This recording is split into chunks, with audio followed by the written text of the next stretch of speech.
Bonjour à tous. Alors pour cette première vidéo, nous allons parler des écrans tactiles Android que l'on peut monter sur les BMW en remplacement du système d'origine, donc CCC, CIC et NBT. Ces écrans, ils sont compatibles avec le système d'origine, du coup il n'y a aucune inquiétude à avoir, on conserve les commandes au volant, la molette e-drive et le système d'origine. Donc là on est sur une BM série 3 de 2006. Avec le système de première génération, donc on appelle CCC, avec la molette e-drive classique. Bon, à savoir que les écrans sont les mêmes pour les autres, hein, c'est juste le câblage qui change pour le CIC et il me semble aussi pour le NBT si jamais. Donc pensez bien à sélectionner le bon modèle à l'achat. Aujourd'hui on parlera pas de l'installation car il y a beaucoup de vidéos qui traitent déjà de ce sujet. On parlera des différentes fonctions du système d'origine et des points positifs et négatifs que je trouve important de souligner après un an d'utilisation. Donc pour ma part, comme je viens de le dire, ça fait un an que j'ai remplacé l'écran d'origine par système. Alors c'est clairement le jour et la nuit, que ça soit par rapport au graphique, la résolution de l'écran, et encore, moi j'ai pas l'écran LED, hein, c'est l'écran classique, l'entrée de gamme. Mais c'est clairement le jour et la nuit, hein, la rapidité du système, les fonctions. Que vous ayez un CC ou un CCC ou un CIC, voire même un NBT, clairement vous faites un bond de 5 à 20 ans en avance, quoi. Honnêtement. Alors petite précision, il est important de comprendre comment ça marche. En fait, si vous voulez, c'est comme une tablette Android ou un téléphone. Les menus sont les mêmes, les fonctionnalités pareilles. On y retrouve le Play Store, l'équivalent de l'Apple Store pour ceux qui utilisent un iPhone.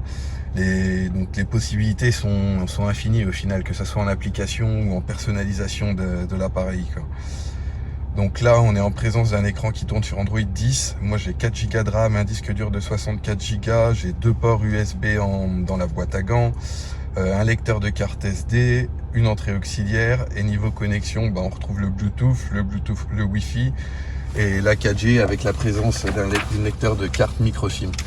D'ailleurs, si vous souhaitez l'utiliser pleinement, honnêtement, c'est mieux d'avoir une carte SIM dédiée avec de la data illimitée dessus. Parce que sinon, vous allez devoir faire des partages de connexion à chaque fois que vous entrez dans votre voiture si vous voulez vous connecter à Internet. Par exemple pour la musique, Apple Music ou le Coyote ou Waze ou ces choses-là. Donc je sais qu'à l'achat, il y a plusieurs options qui sont dispo suivant les fournisseurs. Vous avez l'écran normal ou l'HD, vous avez la RAM 2, 4, 8 Go, Android 9, 10, 11, l'option Apple CarPlay, Android Auto, caméra de recul, DAB+, disque dur 228, 256, 564.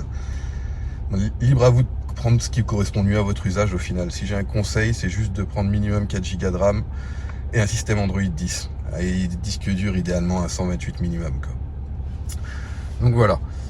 Alors, passons aux fonctions. Donc, premièrement, typiquement, moi j'ai la caméra de recul. Bon, là, on n'y voit pas grand chose, que je suis garé, je suis dans un bosquet. Mais c'est assez sympa. Moi, j'ai pas les radars, donc pour le coup, c'est assez cool.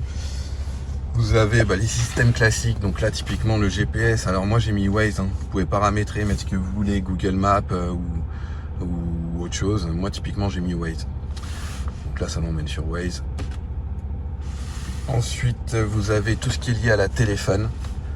Donc là, vous avez tout ce qui est lié à la téléphonie. Donc avec forcément, ça va être les cadrans, les contacts, les enregistrements, la musique Bluetooth, etc. Et si jamais, vous pouvez connecter plusieurs téléphones à la fois. Donc ça, c'est pas mal. Pour la musique, ça c'est pareil, vous pouvez le paramétrer. Moi, j'ai réglé sur Apple Music. Donc quand je l'allume, ça m'emmène directement sur Apple Music. Je retrouve mes playlists, ma bibliothèque, tout ce que je veux, mes radios. Mais vous pouvez aussi mettre votre clé USB, de la musique en MP3 ou ce que vous voulez. Vous n'êtes pas obligé de mettre Apple particulièrement. Vous pouvez mettre Spotify ou autre chose. Pour les vidéos, alors moi là j'ai quelques vidéos pour mon fils. Donc c'est des vidéos qui sont chargées sur disque dur, mais vous pouvez les mettre sur une clé, n'importe. Vous pouvez passer en plein écran, c'est assez bien fait. Avancer, reculer, etc. Vous avez ce menu là qui vous emmène sur le système d'origine BMW.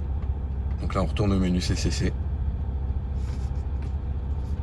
Et le dernier c'est pas forcément, pour moi j'en ai pas trop l'utilité. Le seul truc que je trouve cool, c'est le litrage restant dans le réservoir. Donc là 28 litres restants. Et en fait si vous voulez, ça vous emmène à des compteurs que vous pouvez changer. Bon, c'est un peu gadget, hein, honnêtement, je m'en sers jamais. Il y a des gens qui aiment bien. Donc voilà. Sinon, alors là du coup vous avez, comme c'est un système Android, là vous retrouvez donc tout ce qui est les connexions, Wi-Fi, etc. Tous les raccourcis que vous avez classiques sur Android. Là vous avez tout ce qui est les accès qu'on vient de voir, musique, navigation, paramètres. Donc c'est des paramètres de l'écran de base, avec les caméras de recul, effets sonores, les logiciels qu'on veut en préférence, tant Android. Bon, ça je vais passer un peu dessus. Et ce qu'on retrouve, ce qui est pas mal surtout, c'est le menu avec les applications. Donc là, vous avez toutes les applications que moi j'ai téléchargées, hein. Vous pouvez en mettre d'autres, mais vous avez le Play Store, donc typiquement vous pouvez télécharger n'importe quelle application, quoi. C'est comme l'Apple Store, c'est la même chose, et il y en a même beaucoup plus d'ailleurs qui sont disponibles dessus, quoi. Moi, il y a un truc que je trouve pas mal, c'est le double écran. Vous pouvez faire comme sur le comment ça s'appelle, comme sur le système de base. Vous pouvez mettre d'un côté ce que vous voulez et de l'autre côté, ce que vous voulez, hein. Typiquement Play Store, je sais pas si ça marche, on va essayer. Play Store, voilà. Bon, ça c'est un gadget. Moi je m'en sers pas mal sur l'autoroute. Si vous faites des longs trajets, vous pouvez mettre le coyote d'un côté, vous pouvez mettre la musique de l'autre par exemple. Alors, au niveau des réglages, on revient au menu. Au niveau des réglages, donc vous retrouvez tous les réglages que vous retrouvez donc sur un système d'origine Android classique, par exemple votre téléphone si vous avez un Samsung par exemple ou autre.